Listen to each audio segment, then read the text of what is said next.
Look, I know we're only 2 races into this season, and Rosberg's only 18 points ahead of Lewis Hamilton, but this is Rosberg's, it could be at least, last chance at a World Championship. I mean, next year, I think Ferrari, I think that the year definitely Ferrari are going to be up there as 2017. They're close this year. They could still do it this year, I do think, Ferrari, if they definitely, up it in the second half of the season at least. But I do feel this is Rosberg's last chance at, well, most likely his last chance at a World Championship, I could say here, because I do feel that, in a few years' time, maybe even next year, obviously the rule changes are going to mix up a lot. So it's going to be tough for Mercedes to maintain that same level of dominance. And I do feel Hamilton is going to come back into the season somewhat. I do feel he's a little bit distracted. I know for Hamilton fans that might not be great. I mean, just from myself looking into Formula 1 at the moment, Hamilton seems to be a little bit distracted away from Formula 1, not too sure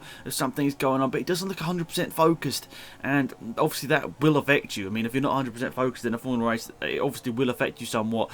I mean, some people could say, if he was not 100%, that's probably why he got involved in a collision with Bottas. I mean, obviously Bottas braked extremely late, but, he could maybe have avoided that accident and definitely still come out of that corner in second place. So it's very interesting. Lewis Hamilton, obviously, with 2 decent races. Obviously, anyone, most people on the grid would bite your arm off for a second and a third place in the first 2 races of the season. But when you're going for a World Championship, it just looks a bit odd, to be perfectly honest, that Lewis Hamilton, we all perceive as the faster driver out of the 2, is the one that's struggling a bit more this season, obviously. He had a really bad start in Bahrain. It was pretty bad in Australia as well. I can't tell which one was actually worse. Both of them were pretty terrible in terms of the starts. But he was absolutely destroyed by Rosberg off the start there. And in general, I think Rosberg just had the race pace to stay out front. Obviously, Lewis Hamilton had damage to his car, which means he couldn't really fight back to Kimi Raikkonen. But it's an 18-point gap now, I think, isn't it, to Lewis Hamilton back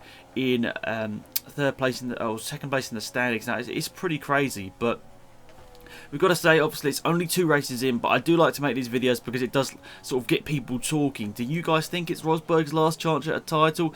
Do you think they'll maintain their dominance into next year, obviously, with the big rule changes coming into effect? I mean, basically, it's stepping from like 2013 to 2014. Lots of new rule changes coming in for next season, and I'm pretty excited to see what sort of comes out of all that. I do hope, obviously, that we don't just have Mercedes dominance continue. I mean, obviously, they're still the fastest car at the moment. Even though Ferrari are closer, they're still the fastest car by quite a bit. I mean, it was like half a second in qualifying over 1 lap, and I mean, if you keep multiplying that over a race distance, I mean, if Rosberg was going 100%, I think that gap would have been a lot bigger by the end of the race last race weekend a few days ago. But I do think Rosberg is definitely the driver that can take it to Lewis Hamilton. He seems so much more focused than he did, especially last year. I think last year he wasn't up for it as much for some reason. Something was a bit weird last year. Hamilton completely destroyed him last year until those last few races. But 2014, Rosberg was really up there a lot of the time, but 2015, something which wasn't quite there for me for Rosberg. But 2016, Rosberg looks really focused. I mean, I do think this is definitely his best chance at a world title, in my opinion. The car is still the fastest out of all the cars on the grid at the moment, and he has a teammate which, in my opinion at least, isn't quite 100%. He hasn't found his form from the majority of 2015 at the moment, Lewis Hamilton. I mean, obviously he was on pole position, which is obviously good for him.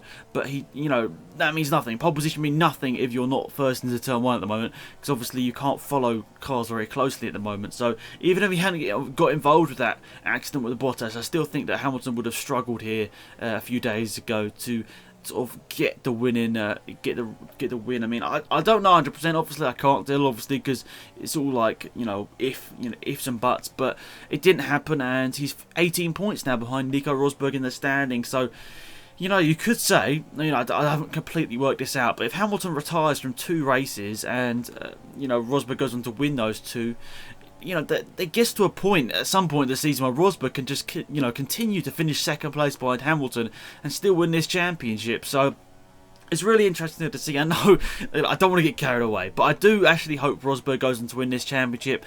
I mean, I think it would be a nice bit of fresh air for Formula 1 not to have a driver dominating for a certain amount of time. So Rosberg, in my opinion, should be going for this. Well, obviously he's going for the championship, in my opinion, or I want him to win the championship, basically, is what I'm saying. So yeah, I'm sorry, Lewis Hamilton fans, I have nothing against, obviously, Lewis Hamilton, but I'd like to see someone else, someone new winning Formula 1. I think it would be great for the sport, especially with all the boring stuff that keeps getting thrown around Formula 1, by me as well, to be perfectly honest. But yeah, that's it, guys. Thank you for watching. Hopefully you enjoyed it. I'll see you next time for more F1 videos. Goodbye.